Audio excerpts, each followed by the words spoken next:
Hello, welcome to the Polar Vortex.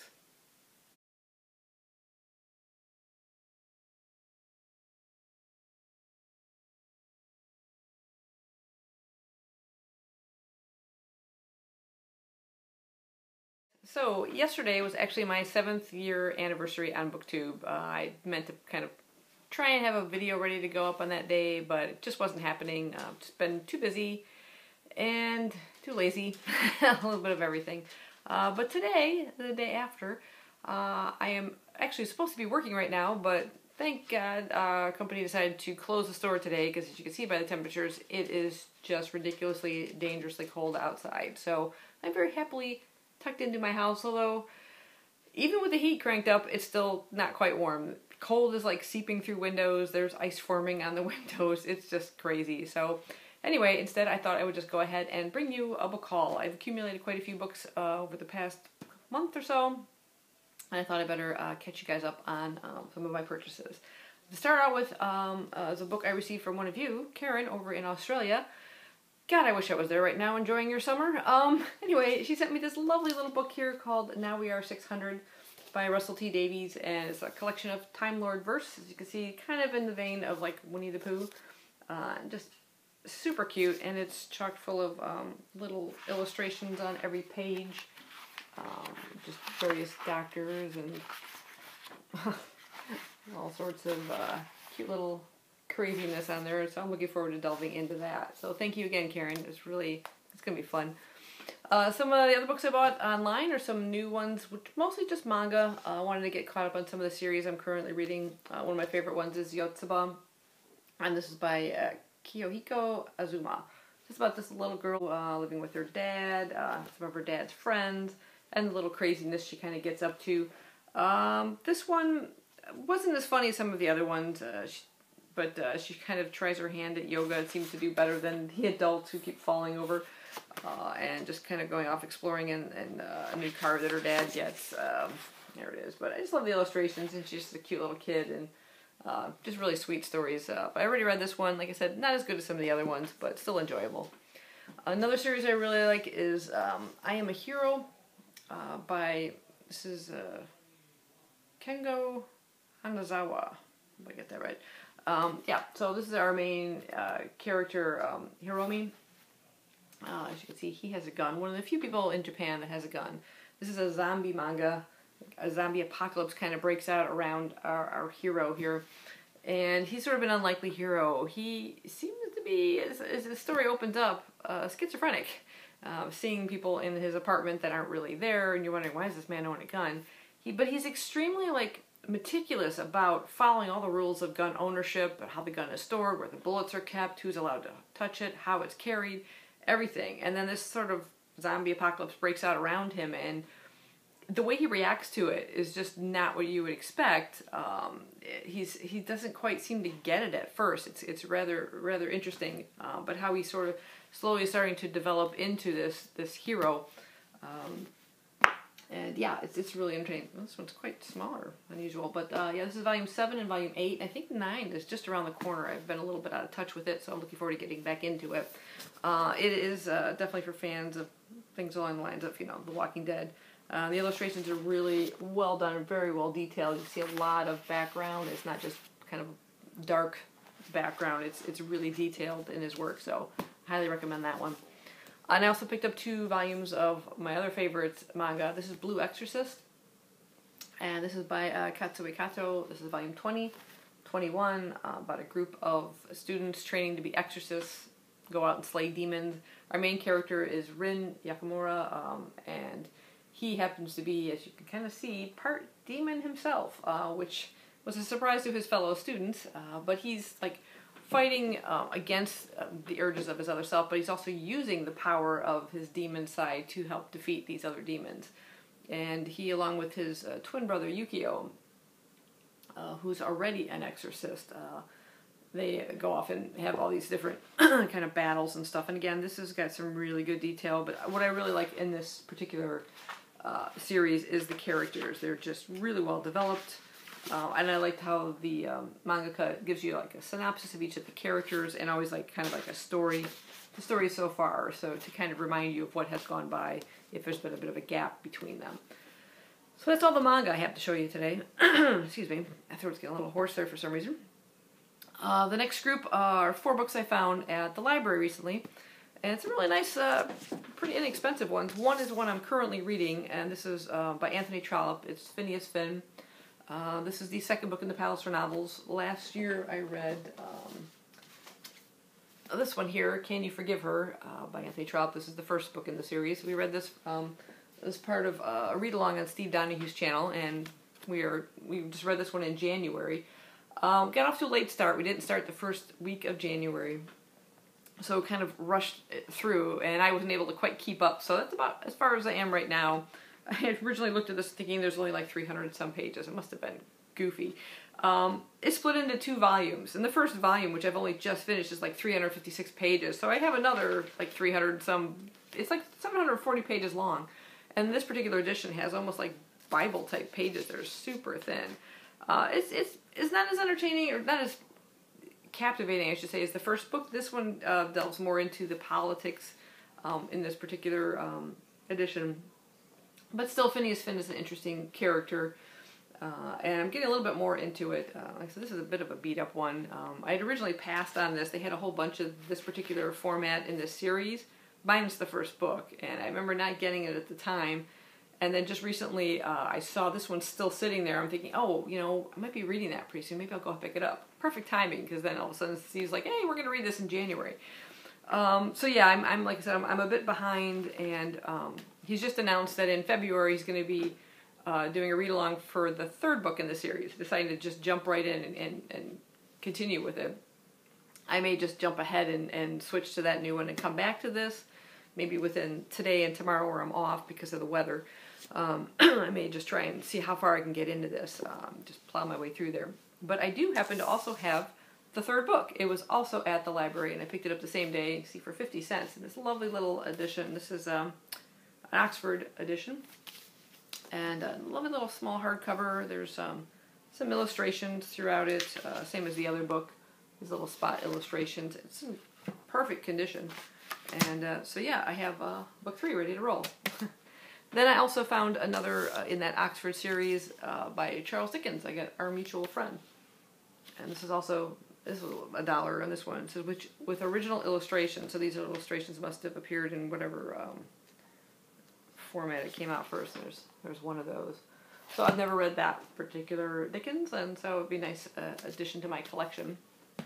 And then the surprise of all, in October, we did Sherlocktober. So we were reading our way through Sherlock Holmes stories. This is again through Steve Donahue's channel. And as I was reading them, I was also getting into rewatching the old Granada television production with Jeremy Brett as Sherlock Holmes. And then when my brother was visiting during the holidays, I got him hooked on the series. In fact, he ordered the entire series on Blu-ray.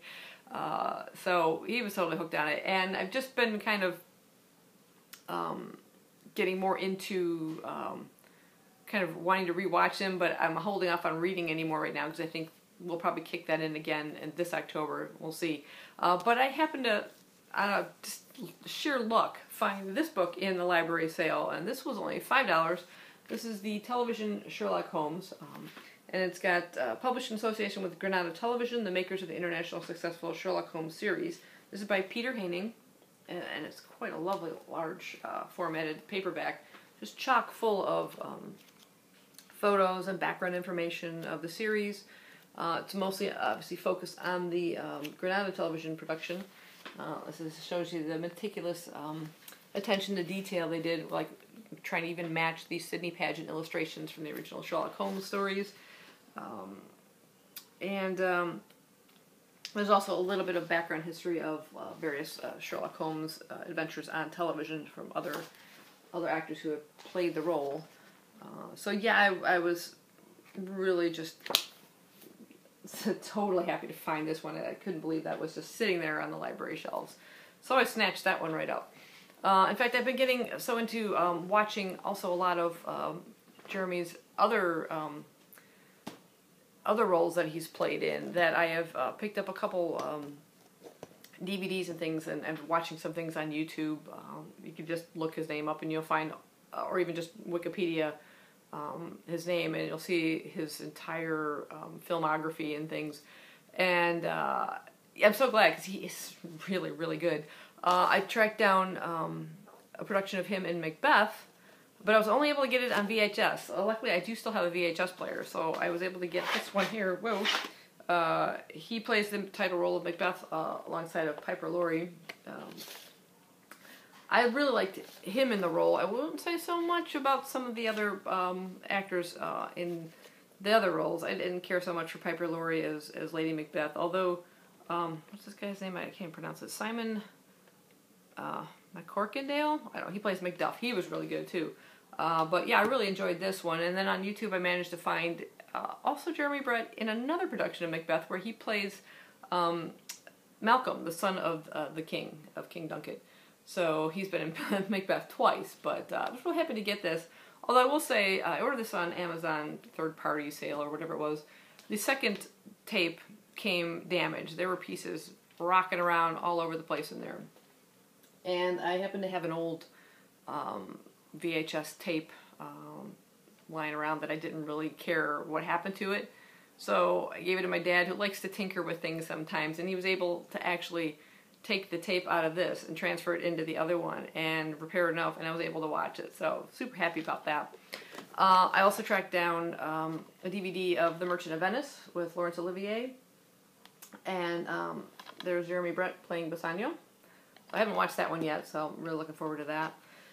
And I had seen portions of this on YouTube, and this was Jeremy Brett playing D'Artagnan in The Three Musketeers.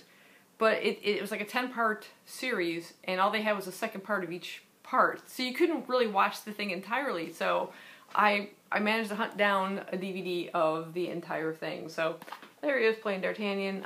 It's a 2-disc DVD. I'm only probably a third of the way through the first disc, so I haven't completely finished watching it, but I've really enjoyed it so far. So looking forward to delving into more of that. So just some of the other things I got along that lines.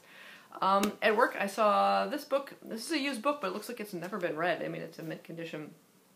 And it's a total cover buy. I love ghostly, kind of creepy stories. When I saw this, I had to pick it up. This is by Darcy Coates. It's called The Fullcrop Ghosts. And I quite honestly don't even remember much about its about, so I'm just going to go ahead and read the synopsis in the back for you. It says, when their mother is hospitalized, Tara and Kyle are sent to stay with their only remaining relatives, their grandparents. It's their first time meeting Mary and Peter Fullcroft. The elderly couple are friendly at first, and the house, hidden in the base of the mountains, is full of nooks to explore. But strange things keep happening. The swing moves on its own. Peter paces around the house late at night and seems obsessed with the lake where his sister drowned. Doors slam and curtains shift when no one is inside, and one room is kept permanently locked. When a storm cuts the phone line, their only contact with the outside world, Tara and Kyle must find a way to protect themselves from their increasingly erratic grandparents and from the ghosts that inhabit the Fullcroft's house. So that sounds super cool. Not too long of one, so looking forward to probably diving into that maybe in October. Then I saw this book by Sir Arthur Conan Doyle, and I've never read anything of his other than the Sherlock Holmes stories, so I decided to pick this one up. Partial cover by as well. This is called Rodney Stone, and I just really like that view of London Tower Bridge, so I picked that one up, and I'll just read the synopsis to you. It says, first published in 1896, Rodney Stone is a gothic coming-of-age story that takes place in Sussex County and follows a young boy with an interest in mischief, exploration, and boxing. Rodney Stone and his best friend Jim Harrison, the relative of a blacksmith and former boxer, have always been drawn to dark and dangerous places. When they wander into Cliff Royale, an old, deserted mansion that was the scene of a gruesome murder 15 years earlier, they're both frightened and strangely excited to cross paths with a ghostly figure. Before they can identify who the ghost is and what it wants, Rodney's wealthy uncle, Sir Charles Tregellis, arrives in Brighton and leaves later with Rodney in tow. Rodney soon learns that Tregellis, a typical dandy, is connected to just about everyone in London and has focused his attention on an up-and-coming boxing match to be witnessed by 30,000 spectators. If Tregellis' unnamed challenger wins the fight, it could mean grave trouble for Tregellis and everyone he's associated with, including Rodney. Distracted by the upcoming fight, Rodney almost forgets the chilling discovery he made at Cliff Royale with Jim, until the past comes back to haunt them all. So a bit of a ghost story. I don't know if I'll care so much about the boxing aspect of it, and hopefully it won't be too heavy-handed on that. Heavy-handed. But I'm hoping it'll be more on the ghostly side, because I'm always intrigued by that. Kind of back on the Sherlock Holmes theme are the next and final 3 books. I was just kind of poking around on Amazon, and I came across this particular book. I just recently read Bending the Willow. David Stewart Davies, I think, is the author of that one. I just recently read that as an ebook, and that was really, really good kind of biography of Jeremy Brett during his time on the Granada television production. The author interviewed both David Burke and Edward Hardwicke, who were the Watsons during the series, and also spoke with Jeremy Brett. He seemed to be on the set. He seemed to be interacting with these people, and it was just a very well written book on that time frame, and a bit on Jeremy's health as well, which was failing during the series. He had gone through quite a bit with the loss of his wife and depression. He was diagnosed with manic depression during this time, and the medicines they put him on badly affected his health. You could see a bit of a deterioration during the series. He had a breakdown, and eventually, I think the medicines damaged an already damaged heart that he had from rheumatic fever as a child, but he goes a bit into that as well. And so I just wanted to read a bit more, hopefully something on the background of the actor further in his career or something. But all I could come across was this other one, which is The Man Who Became Sherlock Holmes. So is The Tortured Mind of Jeremy Brett by Terry Manners. And I kind of wish I would have read some reviews on this, because I think this is going to be kind of an awful book. Maybe more fictitious than factual. And you can tell kind of just the moment I read a couple things. First, the acknowledgments. It says, so many people have helped me write this book. Nowhere does he indicate who those people are. No sources, don't know who they are. But to those who, for reasons best known to themselves, did not contribute to remembering Jeremy, I say thank you. So people chose not to speak with him. Again, who did he speak with? You made me even more determined to tell his true story. A special thanks, however, to Linda Pritchard.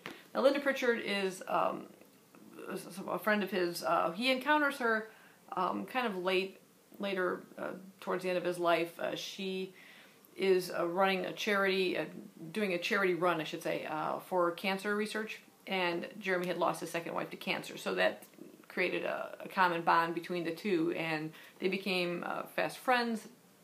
And in fact, she nursed him through some of his final years in life. So there is some information, I suppose, if he spoke with her in some depth, that hopefully will be some factual information. But the rest of this, I just don't know. I read the first part of the prologue, and it's like, it's talking about him just before perhaps he had a bit of a breakdown and was taken away from Clapham Common, which is where he lived in Sussex, to a sanctuary for his health. But the way it's written makes it sound like it's an omniscient narrator telling the story, and they're inside the mind of Jeremy Brett, and what he's thinking as his mind is just sort of just gone, totally manic in this point. He's having like a manic episode. He wasn't there. He didn't have a talk with Brett afterwards to know what was in his mind at the time. So where's he coming up with this? This is just pure fiction. So we'll see. And the next 2 books are pretty much just kind of fan fiction, whatever you want to call it, of Sherlock Holmes. This is by Paul D. Gilbert. This is the Annals of Sherlock Holmes. Nice that they put Brett on the cover. Apparently he had 2 other volumes of stories. This is the Chronicles of Sherlock Holmes, and there's also Sherlock Holmes and the Giant Rat of Sumatra. Nice cover addition to there. And it just kind of spin-off stories based on the Holmes character. This one says it's a sparkling collection of 3 new Sherlock Holmes stories that draw on details and hints from pages from Conan Doyle's classic works. And so you have 3 short stories within here. There's the Dundas Separation Case, the Abernethy Mystery, and the Adventure of the Reluctant Spirit. So looking forward to reading some other stories. And then the penultimate one here, I saw this at work, and so it's a used book, but it does not look at all used, same as this previous one. And it is chock full of short stories on Sherlock Holmes. This is selected by Otto Penzler. There are over 80 stories starring the greatest detective of all time. And look at this massive tome. It's almost 900 pages long. And again, it looks like it has not been read at all. And there's like 2 little bookmarks in here, those inserted bookmarks.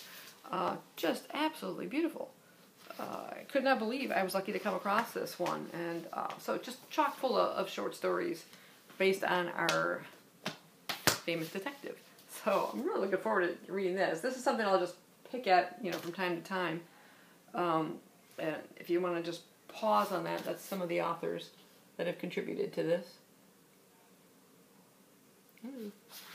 Even P.G. Wodehouse. I just noticed Poul Anderson. He's a sci-fi writer, so interesting. Neil Gaiman.